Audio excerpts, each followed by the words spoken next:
Bismillahirrahmanirrahim. Alhamdulillahirabbil alamin. Nahmaduhu wa nasta'inuhu wa nastaghfiruh wa na'udzu billahi min syururi anfusina wa min sayyiati a'malina. May yahdihillahu fala mudhillalah wa may yudhlil fala hadiyalah. Asyhadu an la ilaha illallah wa asyhadu anna Muhammadar Rasulullah. Allahumma shalli ala sayyidina Muhammad wa ala ali sayyidina Muhammad. Amma ba'du.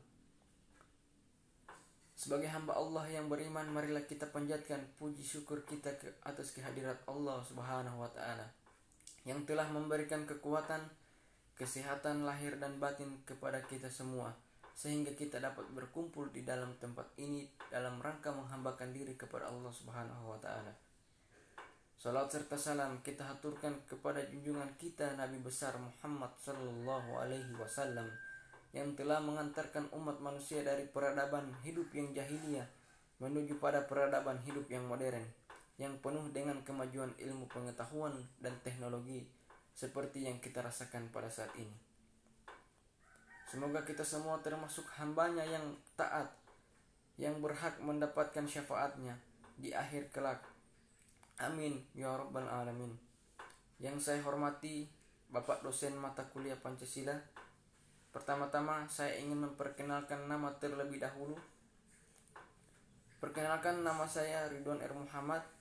Saya dari Fakultas Ekonomi, Program Studi S1 jurusan Manajemen kelas B.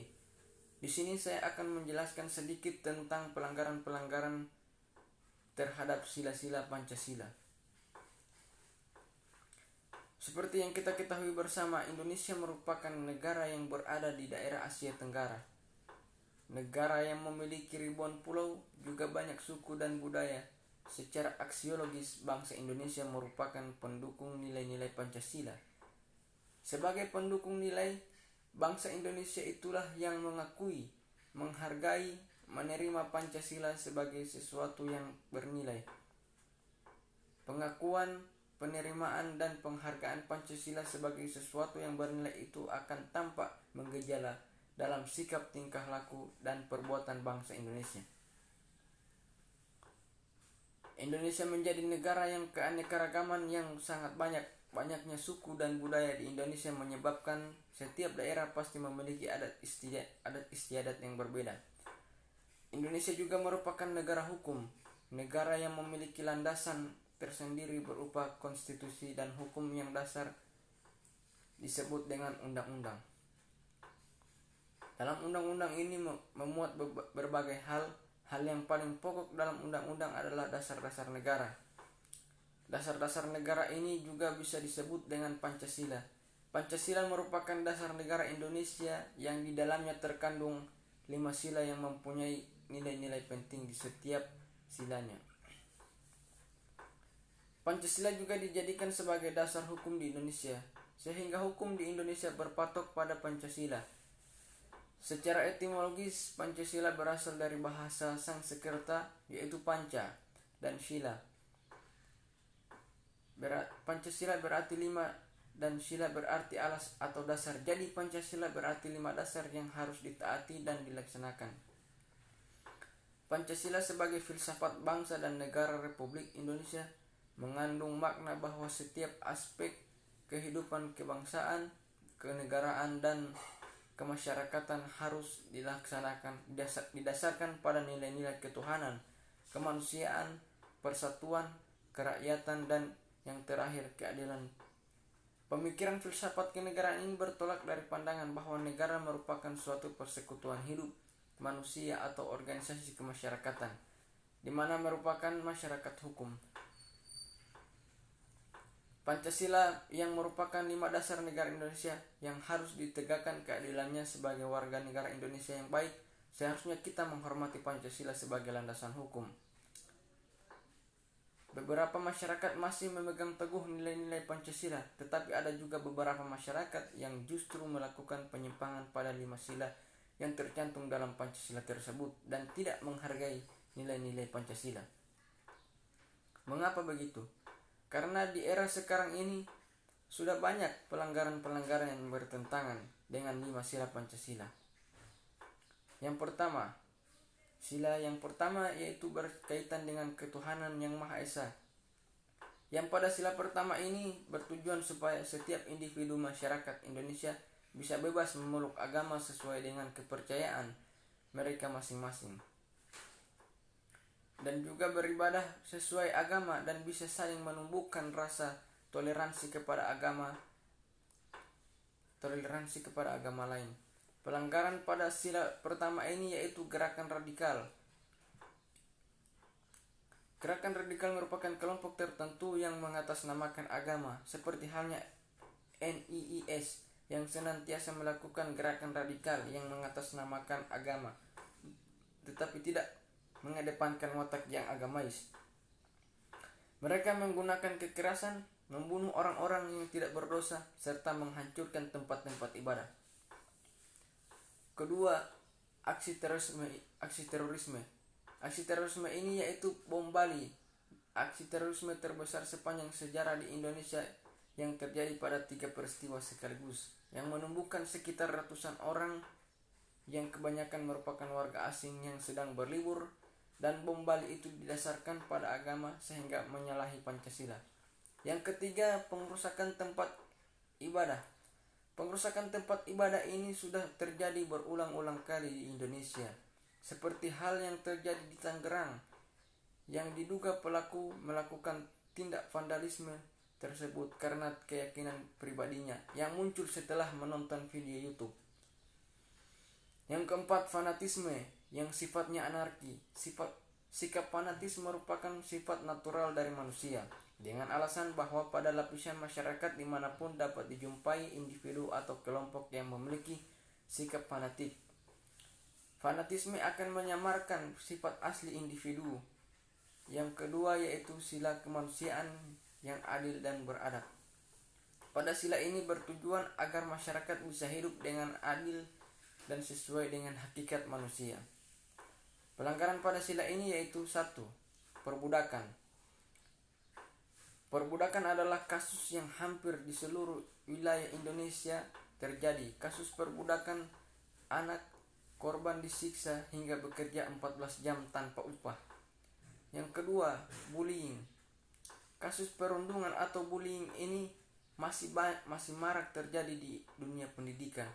Kasus ini terakhir yang mencuat seorang mahasiswa kelas 7 Sekolah Menengah Pertama Negeri 16 Kota Malang, Jawa Timur diduga menjadi korban bullying oleh teman-temannya di sekolah yang mengakibatkan jari tengah dari korban tersebut diamputasi. Ketiga, ketidakadilan karena hutang bagi rakyat. Kalangan bawah. Hal ini menimbulkan ketidakadilan bagi masyarakat dari kalangan bawah karena merasa digenjot untuk membayar, dan itu sama saja seperti membuat rakyat kecil mensubsidi pengusaha kaya yang sekarang menggemplang BLBI, dan ini menimbulkan ketidakadilan. Yang keempat, kasus anggota Paskibraka yang harus merelakan tempatnya untuk anak seorang pejabat yang selama ini tidak pernah ikut seleksi. Hal ini pun terjadi perhatian bangsa Indonesia mengapa masih terjadi ketidakadilan di Indonesia. Sila ketiga yaitu persatuan Indonesia yang memiliki makna mengutamakan persatuan seluruh bangsa Indonesia yang berada dari suku, agama, ras, dan budayanya, yang diharapkan bisa bersatu walau berbeda-beda. Pelanggaran pada sila ketiga ini yaitu 1. Lepasnya Timur Timur dari Indonesia karena mereka merasa bahwa mereka mempunyai sumber daya alam yang dapat diolah sendiri untuk kesejahteraan rakyat Timur Timur. Kalau dengan Indonesia sendiri, pasti hasil pendapatan daerah akan dibawa ke pusat. Jadi tidak ada keseimbangan antar pusat dan daerah. Yang kedua, Gerakan Aceh Merdeka atau disingkat GAM, yang pertama kali dideklarasi pada 4 Desember 1967. Gerakan ini menyusung nasionalisme Aceh secara jelas. Nasionalisme yang dibangun sebagai pembeda dengan nasionalisme Indonesia yang sebelumnya telah ada. Ketiga, menjadi provokator etnis, menjadi provokator etnis atau suku tertentu. Contoh kasus pada sila ini yaitu OPM, yang dalam kepanjangannya yaitu Organisasi Papua Merdeka. Organisasi ini sudah berdiri sejak tahun 1965 dan bahkan masih berdiri sampai dengan sekarang. Gerakan ini merupakan salah satu organisasi yang bersikeras untuk memisahkan Papua Barat dari wilayah Negara Kesatuan Republik Indonesia dan ingin merdeka sendiri karena mereka merasa jika di daerah mereka tidak ada hubungannya dengan bangsa Indonesia. Sila keempat yaitu kerakyatan yang dipimpin oleh hikmat kebijaksanaan dalam permusyawaratan dan perwakilan yang memiliki makna lebih mengutamakan kepentingan masyarakat dan juga negara. Pelanggaran pada sila keempat ini adalah yang pertama, ulah memalukan dari wakil rakyat yang seharusnya melindungi rakyat. Tindakan korupsi yang sering dilakukan oleh orang-orang di pemerintahan merupakan tindak korupsi uang atau pencucian uang yang dilakukan dengan memanfaatkan jabatan serta memiliki kekuasaan yang mereka miliki. Dalam kegiatan tersebut, di dalamnya terdapat uang yang sebenarnya adalah hak dan kepentingan masyarakat Indonesia untuk bisa digunakan membangun infrastruktur dan perbaikan ekonomi. Tindakan mereka telah merugikan hidup dan merusak kepercayaan masyarakat, yang juga merugikan mereka apabila ia berniat untuk kembali mencalonkan diri untuk duduk di kursi pemerintahan. Juga pada pelanggaran HAM ringan ataupun berat, pelanggaran HAM yang mereka lakukan tetap saja tercatat sebagai riwayat buruk dan tidak pantas apabila ingin mencalonkan diri sebagai anggota dewan atau legislatif. Yang kedua, tidak melaksanakan hasil musyawarah. Tidak melaksanakan hasil musyawarah ini terjadi pada saat kelompok yang sedang melakukan diskusi dan kebanyakan dari anggota kelompok tersebut seringkali tidak mendengar atau melaksanakan hasil musyawarah. Ketiga, melarang orang yang menduduki jabatan tertentu karena suku, ras, agama, dan lain-lain. Contoh kasus pada sila ini yaitu ketidakadilan hukum bagi pejabat dan kaum bawah. Buktinya, beberapa tahun silam, orang yang mencuri buah seperti semangka dan kakao harus mendekam di balik jeruji besi mulai dari ancaman 1 hingga 5 tahun. Hanya karena mencuri kakao seharga Rp2.000 saja, sedangkan para pejabat yang sudah menelan uang rakyat miliaran rupiah hanya ditahan selama 1-2 tahun, bahkan tidak diselidiki. 4. Jual beli jabatan. Nah, di dalam jual beli jabatan ini seharusnya hal ini tidak terjadi karena di Indonesia adalah negara demokrasi yang menyebabkan semua orang berhak memilih dan dipilih. Sila kelima yaitu keadilan sosial bagi seluruh rakyat Indonesia yang memiliki makna jika semua masyarakat Indonesia bisa hidup dengan adil. Namun nyatanya sampai saat ini banyak sekali hal dilanggar. Contohnya, 1. Menelantarkan para veteran. Veteran Republik Indonesia adalah warga negara yang bergabung dalam kesatuan bersenjata resmi yang diakui oleh pemerintah yang berperan secara aktif dalam suatu peperangan menghadapi negara lain atau gugur dalam pertempuran untuk membela dan mempertahankan kedaulatan negara Kesatuan Republik Indonesia. Atau warga negara Indonesia yang ikut serta secara aktif dalam pasukan internasional di bawah mandat Perserikatan Bangsa-Bangsa untuk melaksanakan misi perdamaian dunia yang telah ditetapkan sebagai penerima tanda kehormatan veteran Republik Indonesia. Para veteran ini seringkali diterlantarkan oleh orang-orang, apalagi untuk para pejabat negara. 2. Perlakuan tidak adil karena kondisi tertentu. Contoh kasus pada sila ini yaitu perbedaan. Nah, kehidupan warga ibu kota dan Papua, pelanggaran ini bisa dilihat dari perbedaan kehidupan masyarakat kota Jakarta dengan Papua. Walaupun mungkin masih sama-sama Indonesia, tetap saja warga antara dua daerah ini berbeda. Jakarta, semua infrastruktur dibangun secara merata, sedangkan di Papua pembangunan belum rata dan masih banyak yang menggunakan koteka. 3. seperti nenek yang dituduh mencuri kayu jati hanya karena mengambil kayu yang tidak seberapa, kemudian disidang dan dituduh mencuri serta diberi hukuman 1 tahun penjara dengan masa percobaan 1 tahun hingga 3 bulan dan didenda 500 juta rupiah dengan subrider 1 hari hukuman percobaan. Hal ini tentunya sangat menyayat hati. Mengapa? Hanya karena mencuri kayu jati yang tak seberapa banyaknya dihukum segitu beratnya. Sedangkan para koruptor negeri ini masih bisa bersenang-senang di bumi Indonesia ini. Itulah beberapa contoh pelanggaran dari sila-sila Pancasila yang disebutkan sebagai dasar negara kita, negara Indonesia. Namun pada praktiknya masih banyak kejadian-kejadian yang tidak sesuai dengan sila-sila Pancasila ini. Dengan penjelasan beberapa contoh di atas, harapannya dapat meminimalisir terjadinya pelanggaran-pelanggaran terhadap sila-sila Pancasila. Dari sekian banyak penyimpangan nilai sila yang dilakukan menandakan bahwa tidak relevannya bangsa Indonesia dengan nilai Pancasila.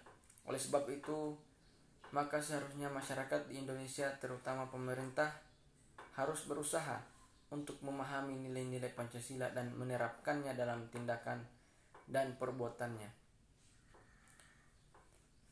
Bung Karno bahkan pernah berkata, jika kita melupakan nilai-nilai Pancasila, maka bangsa ini akan hancur berkeping-keping. Apabila bangsa Indonesia ini melupakan Pancasila, tidak melangsungkan dan bahkan mengamalkan, maka bangsa ini akan hancur berkeping-keping. Oleh karena itu, manusia Indonesia harus mengimplementasikan secara menyeluruh nilai-nilai Pancasila tersebut dalam kehidupan berbangsa dan bernegara. Itu kata Bung Karno. Pancasila yang seharusnya menjadi ideologi negara Indonesia, tetapi pada kenyataannya Pancasila hanya mengendap sebagai simbol dan belum mampu dimaknai hingga memberikan kesatuan dan persatuan bagi bangsa. Pemaknaan Pancasila selama berpuluh-puluh tahun ini cenderung bersifat top down, dari negara ke rakyat, dan makna Pancasila sendiri tereduksi sedemikian rupa karena Pancasila kerap dijadikan alat stabilitas dan pelanggaran kekuasaan oleh yang memiliki kekuasaan. Alhasil, Pancasila tidak pernah benar-benar menjadi falsafah negara, sehingga terjadilah ideologi yang bertentangan dengan nilai-nilai Pancasila muncul secara nyata. Seharusnya warga negara Indonesia, khususnya pemerintah dan orang-orang yang mempunyai kekuasaan, sadar dan lebih bisa berdialog dalam hidup bersama melalui nilai-nilai Pancasila. Selalu menghargai harkat dan martabat orang lain, tidak berbuat perbuatan tercela seperti menghina dan sebagainya. Harkat dan martabat manusia juga harus diujung dengan cara yang adil dan beradab. Saling mencintai sesama manusia, mengedepankan rasa kebangsaan bersama untuk persatuan dan kesatuan antar warga negara Indonesia yang akhirnya akan membawa kedamaian ketentraman antar sesama warga negara Indonesia. Jika bangsa Indonesia mampu memahami secara komprehensif nilai-nilai Pancasila, kemungkinan besar tidak akan terjadi, bahkan tidak mungkin ada kasus-kasus yang menyimpang nilai-nilai Pancasila seperti yang disebutkan tadi, karena Pancasila sendiri adalah pemersatu bangsa Indonesia. Itulah penjelasan tentang permasalahan pelanggaran atau penyimpangan terhadap sila-sila Pancasila. Lebih dan kurangnya saya mohon maaf. Wabillahi taufiq wal hidayah. Wassalamualaikum warahmatullahi wabarakatuh.